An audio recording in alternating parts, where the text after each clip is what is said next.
what's up, everybody? Welcome into Tom Curran's Patriots Talk podcast. Alongside, we got Phil Perry. We're also going to bring in a guy named Bob Sturm from The Athletic, who ranks the franchises since the beginning of the Super Bowl era every single year, kind of charts their progress 1 through 32. Also, we're going to have JT the Brick, legendary Raiders reporter and late night host, to talk about the addition of Josh McDaniels out there for the Raiders. But let's start with Phil. And Phil, I think it's time to get into the nuts and bolts of the team a little bit. We talked tight ends recently, but offensive line, I think, is an interesting spot to look at. Before I get to my summation, if you had to give a letter grade to the Patriots offensive line in 2021, what would it have been? Probably B-. Pretty good running the football. Pretty good at protecting the quarterback, honestly. I think a lot of that is the offense itself and the quarterback himself protecting himself, getting rid of the football. But the offensive line was a disaster the first month of the season. They almost got the guy killed. So you dock him for that. And I think you dock Isaiah Wynn for just not being, in my opinion, a $10 million tackle, which is what he's going to make next year. Too many penalties, not consistent enough. But he is a good athlete. And when he's got his head straight, it feels like he's a above average left tackle. All right, we'll put him in the crosshairs as we go through this process. My summation, check it out. They finished 8th in the NFL in rushing with yards per game of 126.5, 12th in yards per attempt, 4.4. They were 8th in sack rate, 5.23% of the plays where Mac Jones was intending to pass. He got dumped. They ran Phil for 24 touchdowns, second in the league behind Philly. They also allowed 10 fewer sacks than in 2021. So if you look at all those stats, you pointed it out, the beginning of the year was a little bit shaky. But if we look at that offensive line right now, what I like is the interior offensive line. Very solid. David Andrews, Shaq Mason, Ted Karras. Andrews was rated 5th by Pro Football Focus among the 39 centers. Mason and Karras were 4th and 16th, respectively. And considering the Karras came back from Miami as kind of a depth guy and ended up being a starter after the shuffling that had to go on with Trent Brown, he's gone from what I thought was a duct tape player to kind of a legitimate, solid NFL starter. Plus, they have Mike Onwenu coming up from behind. He also graded out really well for PFF. And all 4 of those guys, including Onwenu, were on favorable contracts. Shaq Mason, of course, was he's just flat out one of the best picks of the Patriots for the last decade. It's been a force. But Andrews is making $4 million about the next 2 years, $6 million cap hits. He's 30. Mason's got 2 years left at 6.5 and 7.5, cap hits of 10 and 8. He's 29 right now. They're in a great spot on the interior offensive line. They are, and they need to be. I think in some ways the interior spots are more important than the tackle spots, given the style of quarterback that you have. You have a pocket quarterback. He is not going to be eluding any rush up the middle. It's just kind of how he's built. That's who he is. The guys that come off the edge, if they want to fly off the edge, the one thing he can do to avoid pressure is step up. And so, again, in my opinion, I think if you could pick between having a top 5 interior offensive line and a top 5 tackle situation, I'd take the interior guys. So I think they're pretty well set in there. You mentioned Onwenu. I think he's a good player. I think he could play tackle if they needed him to. It's one of the reasons why I sort of veer from tackle in some ways being an immediate need this offseason. I know it's a need and it should be somewhere on the list, but I don't know if it's top 2 or 3. It might be top 3. I don't know if it's top 2. And so I think they're set in there. It's just the tackle spots that over the course of the next couple of years, I think are going to be a real issue. And that, to me, I think it's bigger. Not that you don't think it's big, but I think it's more pronounced. Look at the history of the left tackle position here with the Patriots. Went from light to shoulder, now to the hands of Wynn. Wynn this past year had his first fully healthy year, really, since he came into the league. First round pick in 2018, full workload in 2021, and he was surprisingly ineffective and mistake prone. He had allowed 6 sacks, 5 quarterback hits, 28 pressures, according to PFF. He drew 9 flags. There were weeks when he was fully competent, Phil, but almost every game he had some kind of a misstep that led to a very negative play. He's back regardless this year on the fifth-year option, $10.3 million. But the Patriots, in my estimation, need to plan for post Isaiah Wynn life and upgrade that left tackle position. Do you agree with that? And secondarily, do you think that the coaching turnover may have impacted Wynn's development? I definitely think that's possible. Mm-hmm. Would Isaiah Wynn not be a better player if Dante Scarnecchia was still around? Or if both Cole Popovich and Carmen Bracillo were available? I think that's a very fair question. The only reason I think I have it a little lower, Tom, is I see immediate holes. And the Patriots have to be like everybody else. You can't, this is, and even the Patriots, Tom, when they draft in the first round, they draft for need. They ain't drafting guys in the first round and then sitting them. Even Nate Solder, it looked like well, this is a plan for the future kind of pick. He ended up starting most of that season, right? Playing a real role. So I think there's, whether it's corner or receiver or linebacker, you have some spots that you need to attack right now and spend real money on right now, which I think bumps it down just a little bit for me. And it might be, you might be in a spot where next off season, it's got to be your first round pick, or it's got to be your big free agent spend, because you just are so thin there. It's funny. We're not going to talk about Jonnu Smith and Hunter Henry and Justin Herron very much, players like that who also have a role in the run game. But one guy we will talk about is Trent Brown, and he's a human eclipse. When he's out there, he's a handful. But he only played 9 games this year. So he's played 27 of his last 49 regular season games. He is a free agent. He's the kind of player that if you put on the film and he's actually on the film from that particular game, he's doing real good. So the Cincinnati Bengals might be a team that looks at him and says, hey, come on in. Do you think it's a priority to re-sign Trent Brown, or do you say, look, he doesn't play enough football? I mean, he's playing half of the games virtually. As good as he is, and he only allowed 1 sack and 9 pressures all season, he's not someone you can really rely on. It just depends on how much money he wants. That's the big question to me. Got a bunch of Browns that play tackle that are free agents this year. Orlando Brown's available, another massive human. Dwayne Brown, very veteran guy, but still very solid NFL tackle, is available as well.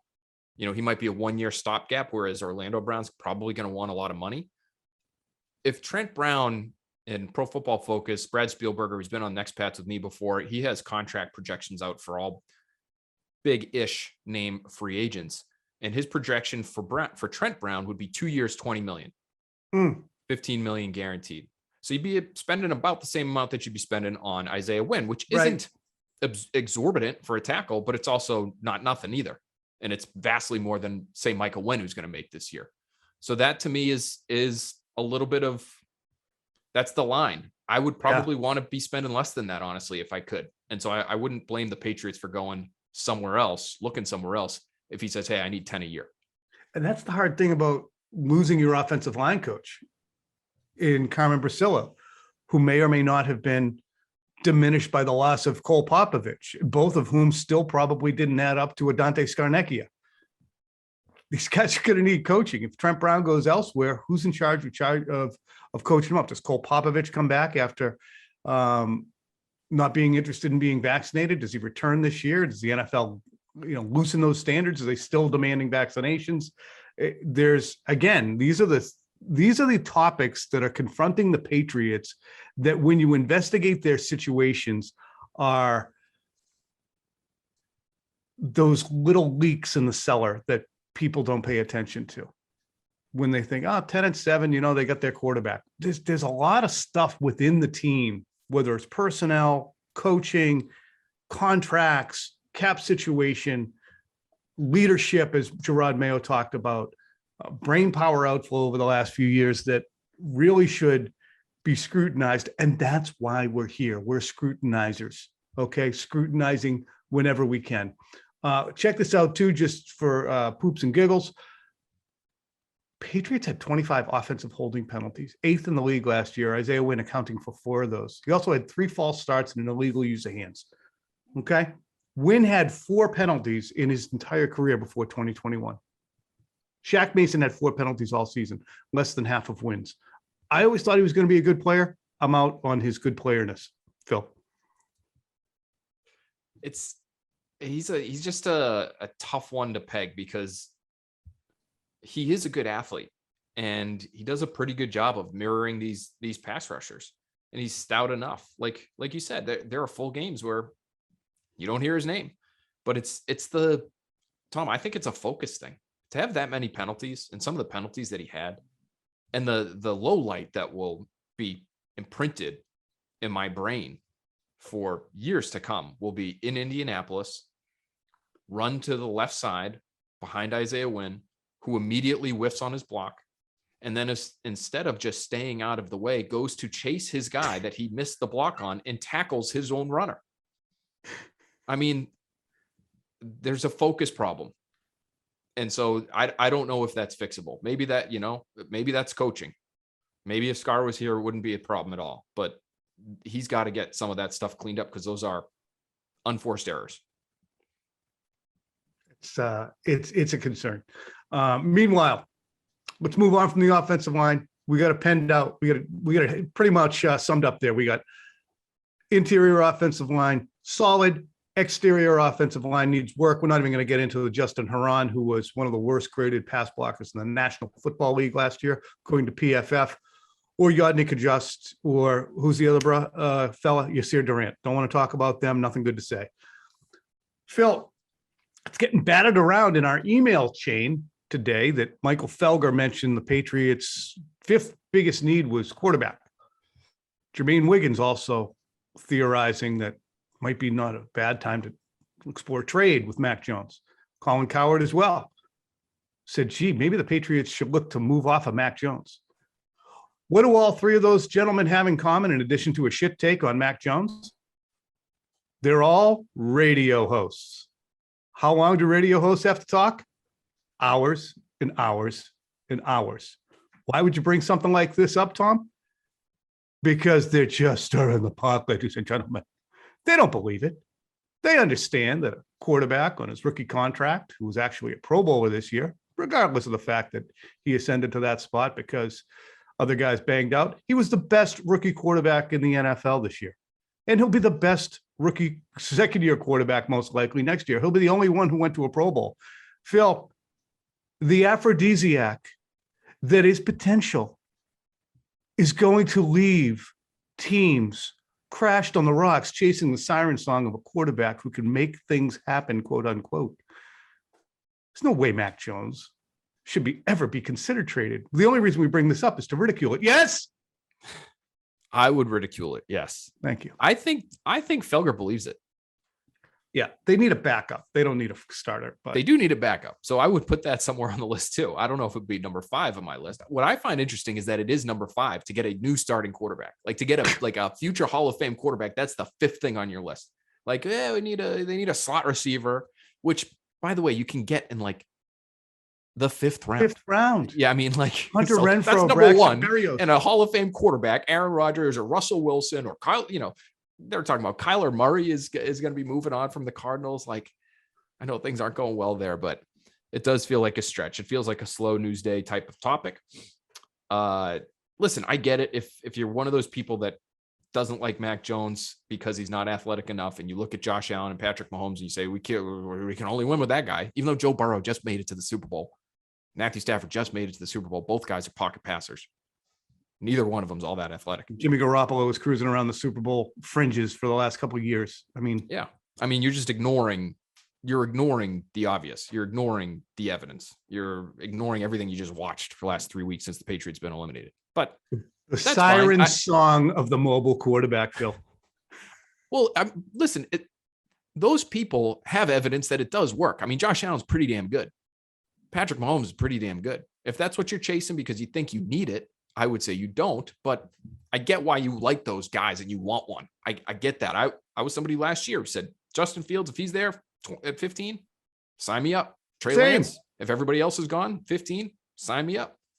The potential's And real. you know what? Here's the thing, though. If they had gotten that player, we don't know whether or not Josh McDaniels would have been, hired by the Raiders. But say he would have been, now you would have Justin Fields doing what under whom in 2022? That would probably be a little bit of a problem. I still think, Mac Jones still needs coaching too, but those guys they might be extra lost as a young quarterback without a real offensive coordinator.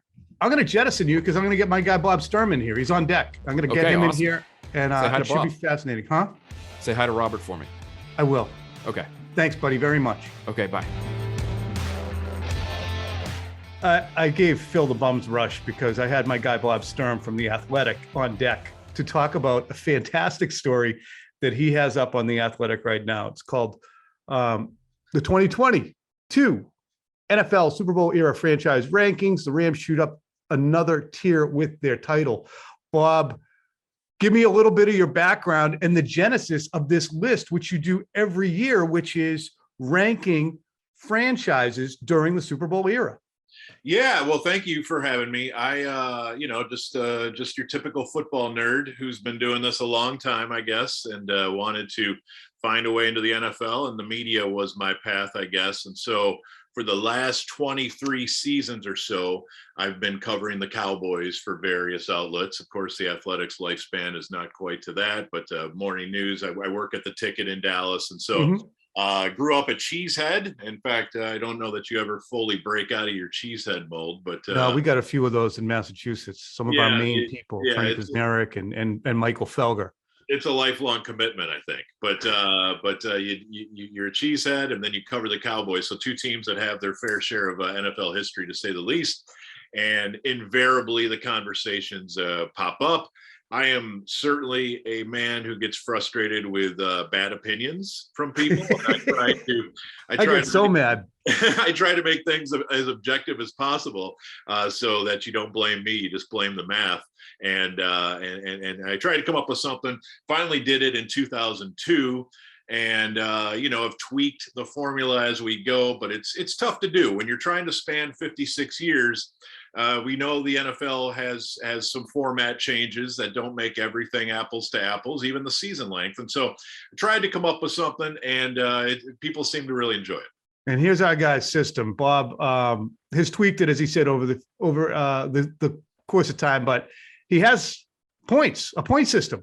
Yes. Winning the Super Bowl is going to earn you 11 points. Losing the Super Bowl is going to earn you 5. Thank God. You know how tired people out here are of hearing that Joe Montana's undefeated Super Bowl record is superior to Tom Brady's. AFC, NFC championship game appearance, you're going to get 3. Making the playoffs, you're going to get a point. Right. Only one threshold per year. You don't compound. It's not compound interest out there. No. And honestly, the big point of controversy, Tom, was 11 versus 5. I just never felt good about saying 2 Super Bowl losses equal a Super Bowl win. Ooh, I like that. That's very, very heady. Tried to make it worth slightly more. And that does end up breaking ties, because these things move like icebergs very slowly now that we've had 56. I mean, when you had 20 Super Bowls, you could change the rankings every year. Now it's very, very slight tweaks from teams that put 3 or 4 good years, or in the Patriots case, 20 good years together. And you can move up the charts, but it doesn't happen with one fluky year. All right, we'll get right to it then. Using that point, bearing that in mind, the 11 for a Super Bowl title, 5 for a Super Bowl appearance. This year, Steelers are at 1 with 116. They had a playoff appearance this year. Patriots are at 115. Cowboys 112. Hanging on. Barely. The Niners are 4th of the Super Bowl era franchises. They have 104 points. Yes. What did your top 5, if you can recall, look like in 2002? Okay, so the first time I did this, the top 5, that's okay. So I have this, and I want to make sure I get it right. All right, we're going to call it 20. We're going to call it 20. I'm going to let you pull it up. We're back. Bob's got it. Yes. So the top 5, as it originally appeared in 2002, the Cowboys were 1 with a huge lead, not even close. 49ers 2. Pittsburgh and Oakland were tied for 3. And the Miami Dolphins somehow number 5. I love this. Can you keep going? I have the top 10 in front of me. Let's hear it. Washington and Denver tied at 6. The Rams were at 8. Minnesota 9. Green Bay 10. Ooh, Buffalo hadn't gotten there all those appearances, but they stunk for so much of that. Yeah, the 70s and 80s. The bottom 5 is pretty interesting too. Give it to me. Tampa Bay was 28th, or Yep. geez, at the time. Yeah, I guess the Texans were born by then. They were 28th. Texas were born in 02. We didn't even bother with the Texans on this list, of course. But Tampa Bay was 5th from the bottom. Detroit 4th. Seattle 3rd from the bottom. The New Orleans Saints were 2nd from the bottom, and the Arizona Cardinals were bottom. Patriots had to be lower than 25. Yeah. Yeah. No, they had 2 Super Bowl appearances. Maybe they're higher. So let's see. So I actually have a graph that I made on last year's piece because it was hilarious to just look at Tom Brady's career compared to a lot of the franchises when you add on the Tampa Bay points. But New England, the first time I did this, were at 34 total points in the year 2001. So basically the start of Brady's career. They were at 17 points in 1996. So that probably would have put you about 20 to 22nd in the original list. And then of course, shot straight up the graph, as you can imagine. As it's evolved, you said you're a football nerd, also probably a football fanatic, and Yes, you love the history of the game. I'm sure you can tell me who made the one-handed catch behind his back in Super Bowl I, right? Oh, well, the Super Bowl the one-handed catch behind his back. Well, I mean, The hungover guy. it's easy. Yeah, of course. Well, it's Max McGee. Yeah, see, same guy. Right? It's we just, who was the running back for the Washington Redskins at the time? I know it's politically incorrect now, but let's use the name at the time. Who was the rookie running back who went for 200 plus? Timmy Smith. Yeah, for sure. Yeah, We could do this all day. absolutely. Who was this is right in your wheelhouse. I love doing just off the top of the head. Super Bowl MVP, Steelers, Cowboys, Super Bowl in the 90s, 95, I think. 95, Larry Brown. Yeah. Yeah. But Give me one. If you want, okay. How about Super Bowl MVP of Super Bowl 4 played in New Orleans? Let's see. One was that Vikings and Chiefs? Yes, sir.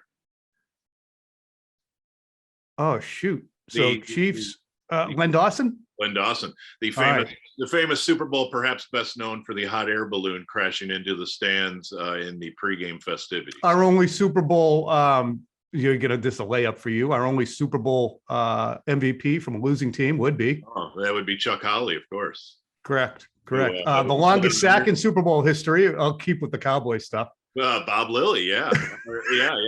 Chasing down Bob Greasy, right? The reason I know this is at Hobbamock Elementary School in Pembroke, Massachusetts, they had these tiny black books. Yes, sir. Do you remember these? Yeah. They had black books that chronicled each Super Bowl. And at the time, when I was at Hobbamock, that would have been like 7 Super Bowls. So I would go in and read the same stories over and over and over again about the first 7 Super Bowls. So I know all there is to know about the first 7 Super Bowls. Well, like any football nerd, the parlor game that I was proud of, but I'm actually losing it, like my fastball, was knowing score, teams, stadium, and MVP of all the Super Bowls. And I have found, as I'm sure most of us have, that I remember the first 10 way better than the last 5. I know. Scores. So it's weird how stuff stays with you the whole time. Now, there's a great story, if you ever want to Google it, from the New York Times, done a few years back, and it explains why the music of our youth from 8 to 14 is the music that we always return to. It has something to do with the way our brains are wired. I love it. I would definitely love to see that story. That's why I'm down with the Talking Heads, the Clash, and the Police. Yes, sir. Talk to me about Tom Brady as an individual franchise, Bob. Okay, so last year we put him in for the first time, and now that it appears he's retiring, I put him in again for laughs today. But just because it's absurd, it's we can all debate technicians or highlight films or whatever, but when you just talk about pure team and individual accomplishments, just like type out a resume about what somebody did. He has so lapped the field that it's hilarious. And everybody, just at the end just kind of bows. So the different ways I did this, Tom, were pretty much total points, but then also points per year, because there are franchises that haven't been here for all 56, and I wanted to try to normalize it. And so if you go by franchise points per year, it sort of pops up the same order: Steelers, Patriots, Cowboys, Niners, but then there are a couple unexpected guests in there. The Baltimore Ravens, for instance, shoot up to number 6, even though they weren't allowed to take the Browns history with them to Baltimore. And just there's a few teams like that just. Can I revisit that just so I can articulate it to understand? So it's points per year. So, for instance, on Brady, I'm going to use this, Bob, just because it's verbal and I have a hard time. So I'm making sure the listeners get it too. Yeah. So with that point scheme of 11 for a Super Bowl win, 5 for a Super Bowl loss. Yes, sir. 3, is it, for an AFC NFC championship appearance? That's right. And then 1 for a playoff appearance. Right. Brady is averaging over 21 seasons 5.19 points per season. So it's better than a playoff. It's better than an AFC championship game. It is better than a Super Bowl loss, basically on average. You can expect Brady to be a tick over every year, generating something a smidge better than a Super Bowl loss. Yeah, so, and to really make it silly, which I think properly puts us in context, the number one franchise in these 56 years is barely the Pittsburgh Steelers. They average 2.07 points per year, 2.0, so rounded up to 2.1. So to have Brady basically at 5.2, it's beyond double. It's 2.5 times every other franchise, the most successful ones. So did Brady, in your estimation, Bob, have to go to Tampa to prove his individual omnipotence? Well, I mean, I would call it like the final dunk. I mean, it's, again, our industry is really based on stupid arguments. Okay. So yes. I hate to completely turn on the entire industry that's helped me buy this house, but it's all based on really convicted conversations of stupidity where people are positive they're right, even though they clearly aren't. But in the case of Brady, the last barrier to break through was, well, it was all Belichick system, blah, blah, blah, which again, by that point was already kind of a silly conversation. But to go to Tampa Bay and to kind of reinvent, almost play a different style, a different supporting cast, different conference, join a division with Drew Brees in it, and you just all these things that he set up and then knocked down. I wouldn't say he needed it, but talk about going out with a tomahawk dunk on everybody that ever questioned it at the end. I mean, it's insane. I don't even know what the equal is in sports, to be honest. Yeah, it's like Jordan going to the Wizards and just lugging them along. And Jordan was, of course, the 3rd overall pick. I think the resistance with Brady was always that where he came from. Yeah. You're the 199th pick. Everybody got it wrong for 198 picks. Right. We're not all that stupid. And it's the same way with, you're down in Texas. So, you look at these college football teams who are 11-0 through 12 weeks, and they can't get a sniff in the AP poll, which used to matter because they weren't pre-sold as one of the best teams in the country. Right. Brady was not pre-sold as one of the best quarterbacks. So they had to be reasons always ascribed to him. I mean, I remember down here, we had Drew Henson, and everybody was like, oh yeah. I mean, Drew Henson, he was in front of Brady at Michigan for a little while. I mean, surely Henson must really be able to play because he went to go play baseball. Of course, he couldn't play at all. But it's the narrative of his career. And I will confess, I mean, if you're a cheesehead, you got your Favre, you got your Rodgers, you got your guys who can probably make better highlight tapes than Tom Brady. So you're positive. Well, that must mean greatness. And so you're cynical at first, and then like a decade later, you're like, okay, I probably got this one wrong. And you just keep, and then he keeps going another decade, and you're just like, all right, I get it, dude. You're great. So nothing but respect for a guy who probably would still be one of the very best in the game should he want to continue to play past birthday 45. I mean, talk about rewriting history on every level. Do you know how lucky I am? I mean, I think about it all the time, but it'll be actually interesting to hear you articulate it, because I say this to people a lot. I'm like, look, I've covered the equivalent of Walsh's 49ers and Lombardi's Packers. Yeah. Just sitting here in my backyard, 20 miles from where I grew up. Yeah, that's insane. And of course, the reason nobody likes New England sports fans is they did that. Red Sox, Bruins, Celtics, all within these 20 years. That little punk at the parade with all that sign where he talks about you've seen 14 parades in 14 years of life or whatever. I mean, come on, man. Like I am a diehard Milwaukee Bucks fan. I just had the summer of my life. And the reason it was the summer of my life is because it could never happen. The Milwaukee Bucks could not win the world title. It's impossible. It's a dream that's beyond dreams, because our brains growing up with that team would never even fathom that the stars would ever align properly.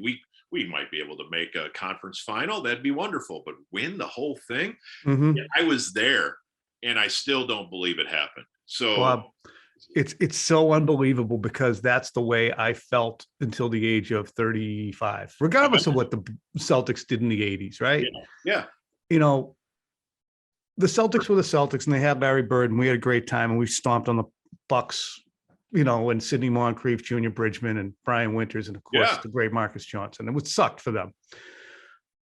But I was a Patriots, Red Sox, Celtics guy. Bruins, they won some titles, but I just wanted to see the Patriots win a Super Bowl. I wanted to see the Patriots be competitive. I remember being excited in like 1990, 91, 92, 93, when the Niners were coming to Foxborough, because there was less, it seemed like they were, Jerry Rice and Joe Montana are going to be at Foxborough Stadium, because that was the gold standard.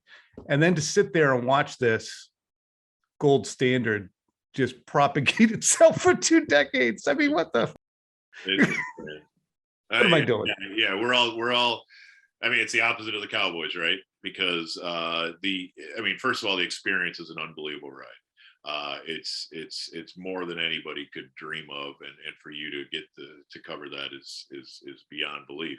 I showed up in Dallas in 1998, and yes, we have enjoyed the Dirk title of 2011 and the Stars Stanley Cup 1999. I mean, it's not like there's been nothing here, but Rangers were all right. But everybody sets everything aside for the Dallas Cowboys.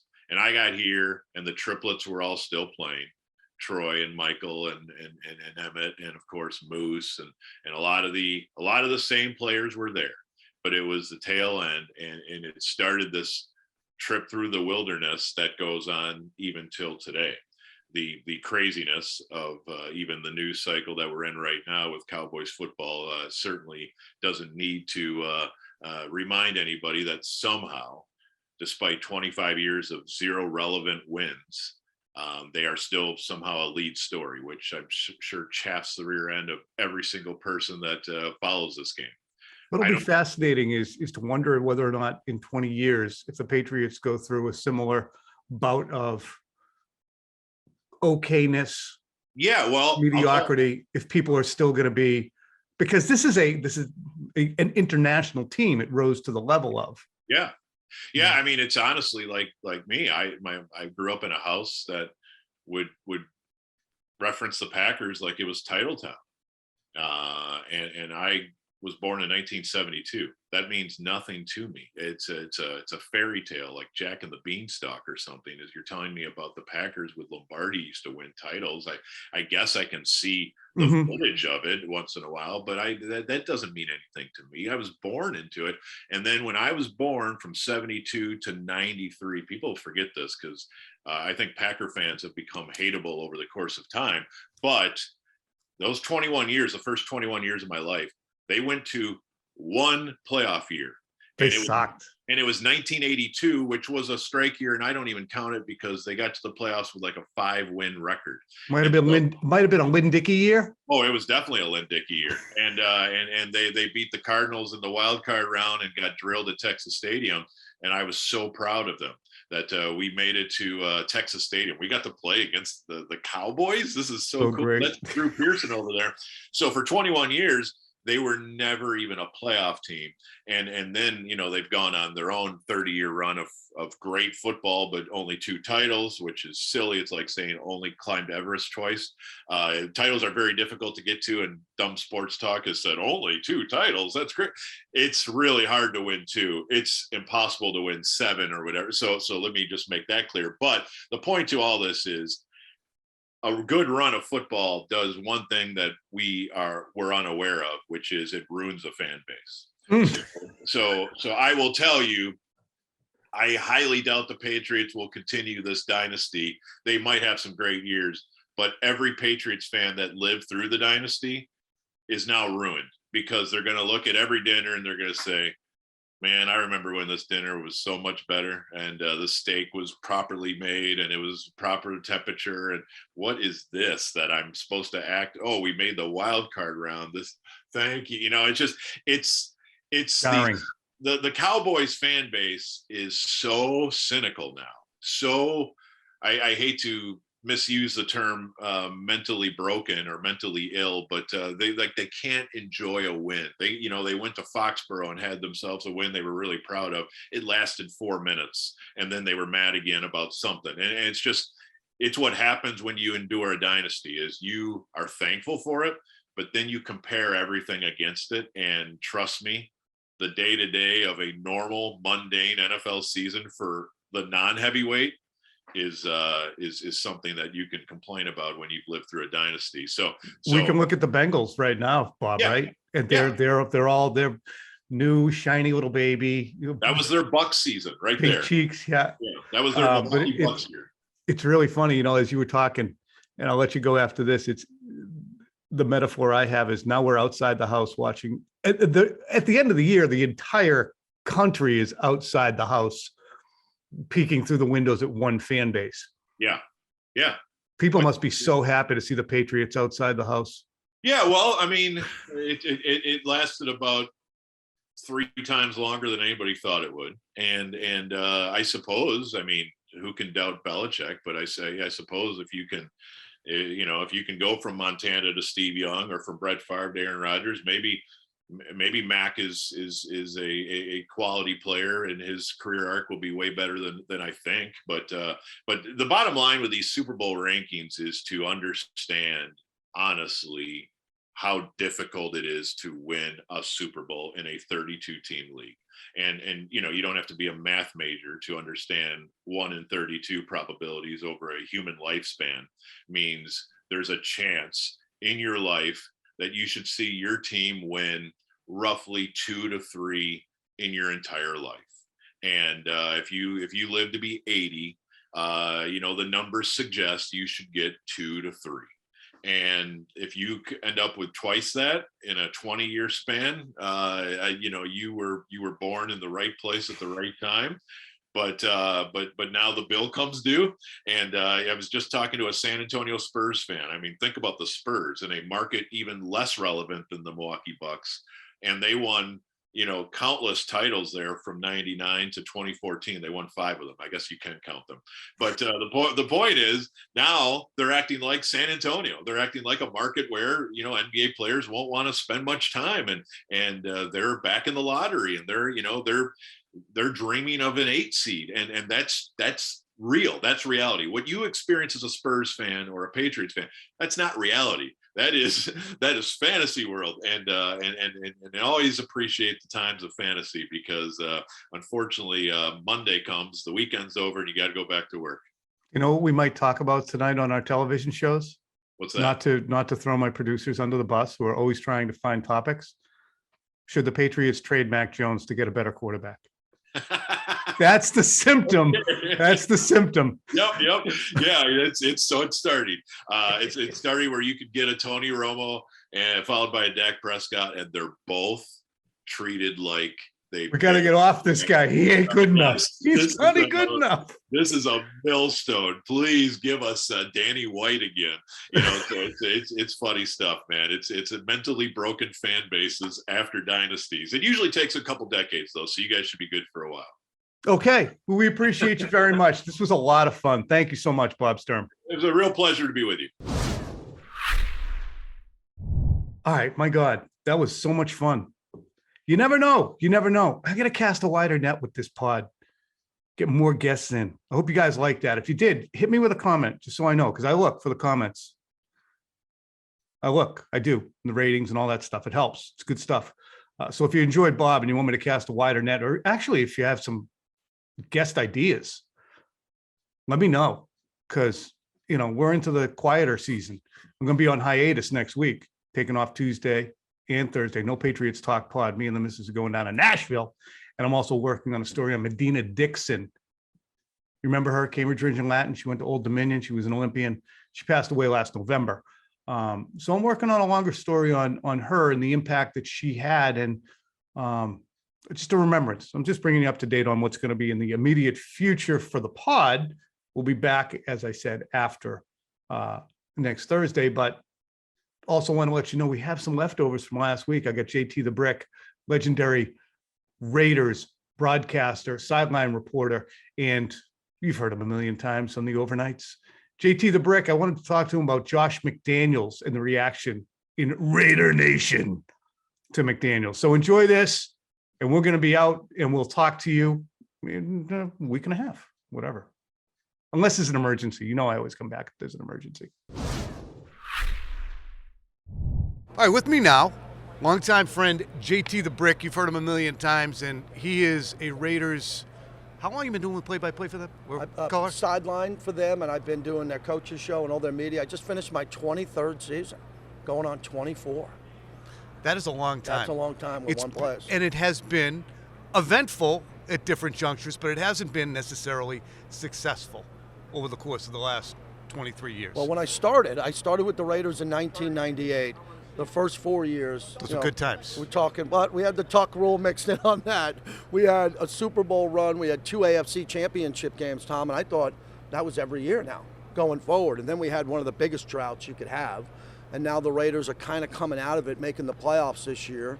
And the coach who helped them get there, Rich Bisaccia, is out, and they bring in Josh McDaniels, who I'm pretty excited about because I've been on in Boston on the radio most of my career and knew the run that he had, 6 Super Bowl rings.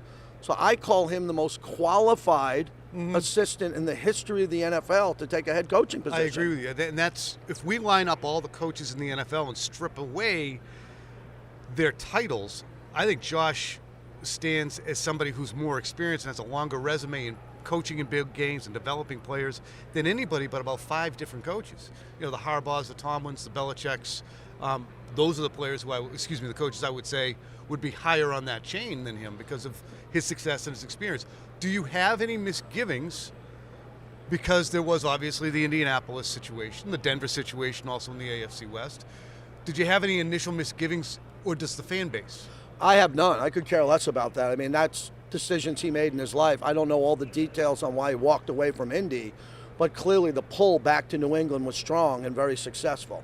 So leaving that, but could he have handled that better? Probably, but his press conference was amazing. When he came down those stairs, and he's in a brand new facility in Las Vegas and Henderson, that whole press conference, Tom, was about him clearing up that past move to Denver and what he thought about Denver and how he matured since then. He didn't touch much on Indianapolis, but you could tell Mark Davis and him hit it off in the interview. And the reason why Mark Davis wanted to do this deal was to do a 2-headed monster with Dave Ziegler. They want to find the success that the Patriots had because this was John Gruden's team.